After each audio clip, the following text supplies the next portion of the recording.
This is Joe Masirio, and I know it's Halloween season, but over the course of the year, there are many people out there who've made lifestyle choices. Some of them think they're vampires, some of them are transgender crossdressers, and some of them like to inhabit the undead flesh of zombies. And author Paula Conway has written a book about the lifestyle guide for the undead, which is called Dead Sexy, The Walking Dead Fan Guide to Zombie Lifestyle, Beauty Parties, and a Ghoul-Lurching Unlifestyle. Welcome, Paula. Thank you for having me. So, I know that your prequel to this was a similar book based on those who enjoy the other area of the undead, the vampires and True Blood. What inspired you to take on the zombie community? Well, the True Blood book did very well. So from the perspective of how it was presented, we knew that it was a good package. The zombies in particular, one, I'm a fan of The Walking Dead. I guess that's no surprise. But also, I happen to actually believe that we're living in a zombie apocalypse now, and that most of the people around us are, in fact, zombies. And I needed a guide for myself, so I figured if I'm going to write a guide for me, I might as well help everybody else out there who's a survivor and living with zombies. I had a chance to read through the book, and there's a lot of stuff in there. You know, you talk about a personal history with zombies and how you came to that. You do a history of the zombies, something that happened with you in Marvel Comics and Tale of a Zombie. So there's a lot of stuff for readers to get into. But I think what's really interesting, as a lifestyle guide, you present the readers with all these different outlets, avenues, online, wherever they can find it, to help culminate and bring that all together for them. How much and how hard was it to aggregate all that information to put it into the book?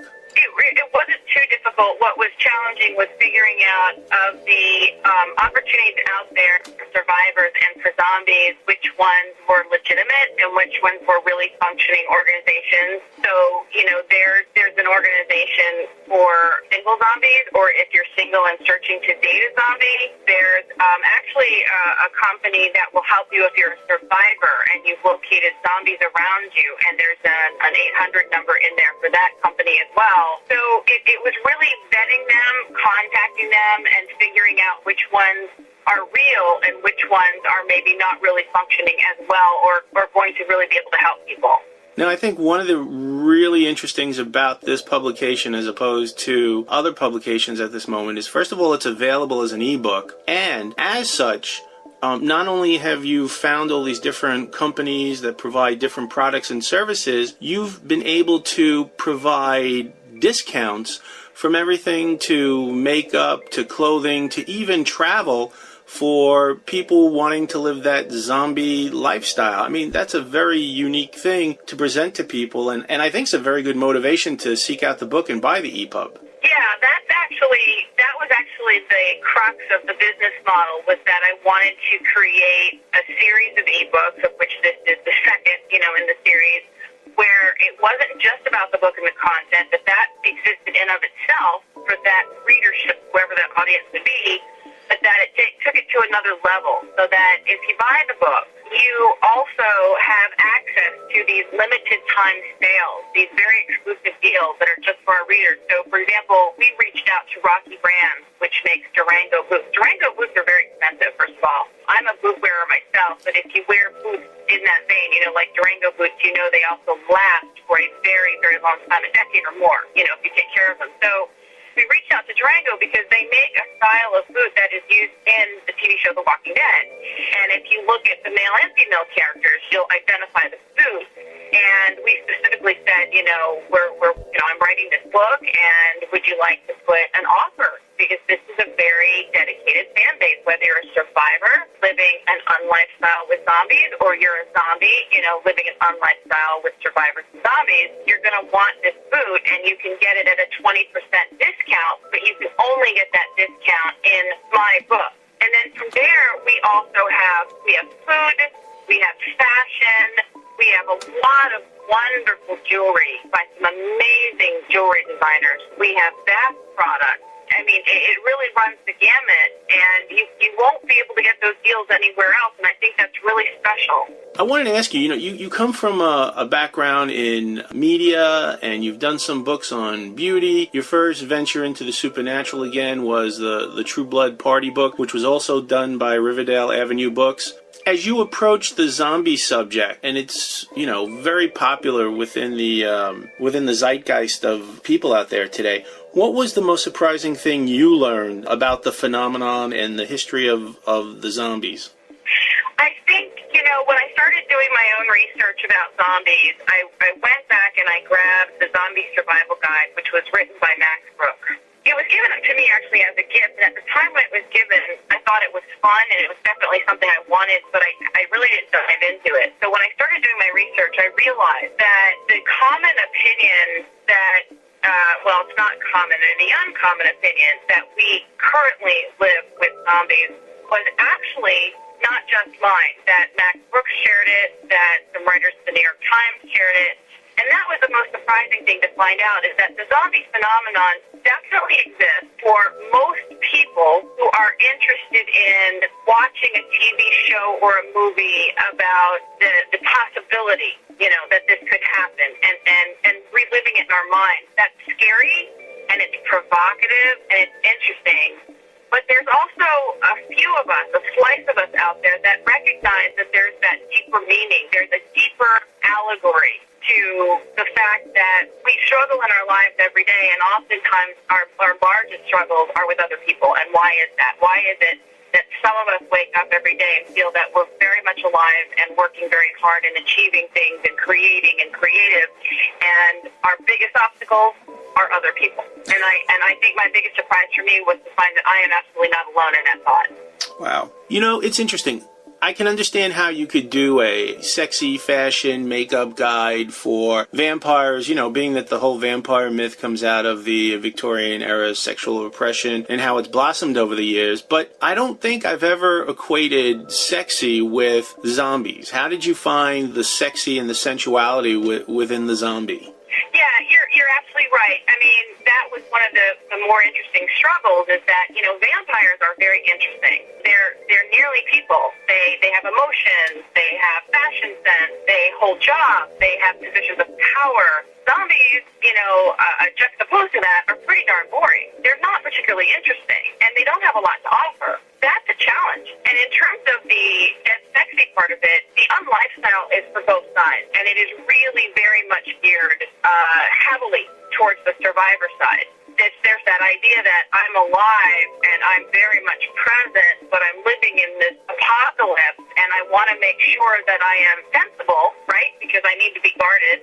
Anything can change at a moment's notice with a zombie, but I want to be chic at the same time. That's the idea. You can fit your boots, but that does not mean that you cannot have a full face of makeup on and look gorgeous, but also be ready to run at the same time. I think it's the fantasy in all of us that if we're living with the undead, that we don't necessarily have to be undead to be sexy, and that if you are a zombie, we can help zombies too. You can take it to another level. You don't have to just be decayed and rotting flesh. You can really put some paint on that and look good. So now you mentioned that this is the second book in a trilogy kind of thing that you've lined up. You've done vampires. You're addressing zombies.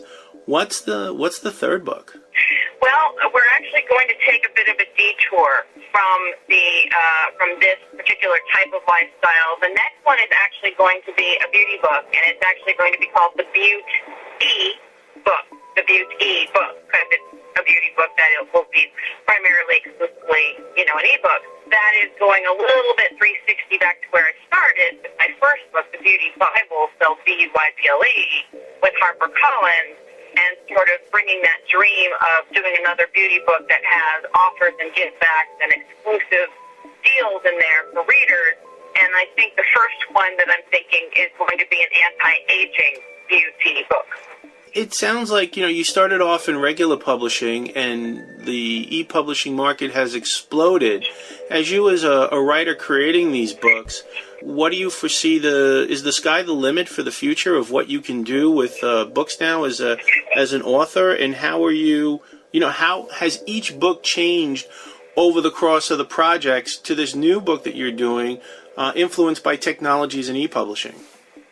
Yeah, it's a really great question and a great discussion because publishing is evolving as we speak, and that's the good and the bad news. You know, even agents and publishers are re-examining the landscape every day because there isn't as much on the print side, and what is getting published on the print side has to have almost an immediate readership sales opportunity or authors that have an enormous community to sell so that the publisher is really guaranteed the sales, which means that so many authors are now going to ebooks. It's tricky. It's a different audience. The sales figures are different. You're not looking at, you know, when I did my first book with HarperCollins, we had a 75,000 run. Now, that was an exclusive book. It had beauty products in it. You couldn't remake it with the beauty products in it. You couldn't get them back again. You know, the company couldn't give you issue more. And then on the print side, if you bought that book just in print, it was 25,000. You don't have numbers like that in ebooks unless you have a classic or a really well-known author. So if you've an ebook and you've sold 5,000 books, you've done phenomenally well. And I think those numbers are obviously going to increase overnight, as we move forward in the ebook, because more and more people are getting used to reading books online. But it is still a minority, not a majority. So yes, it's growing and it's exploding, but it's not the majority. But they haven't quite we haven't really quite migrated to ebooks. It just seems to be a number that's increasing rapidly. Halloween is quickly approaching, so Paula Conway, have you decided what you're going to be for Halloween? Vampire, zombie, or something else? Oh, I'm going to be a zombie. I have all of my makeup from Dear Bloody Mary, which is the largest supplier of macabre makeup in the country. I've already purchased all of my makeup. I'm thinking about the costume. What type of zombie? I think, to be true to myself in the book, it has to be a chic zombie, but I haven't figured out exactly what my profession, or my identity will be. But I am attending a Halloween party, and I am going as a zombie, and I'm doing television as myself zombified. Just to wrap things up here, this is Joe Masiria. We've been speaking with author Paula Conway about Dead Sexy, the Walking Dead fan guide to zombie lifestyle, beauty, parties, and a ghoul-lurching unlifestyle. It's available from Rivendell Avenue Books. You can get it at Amazon.com. You can also get it on BarnesandNoble.com. And I would get it very quickly because it's a unique publication that not only offers insight and information about how to fully embrace the zombie lifestyle, but also discounts. Paula, we want to thank you for joining us today. Thank you for having me, and enjoy your Halloween. You too, and we look forward to talking to you next time you venture into the realm of the supernatural.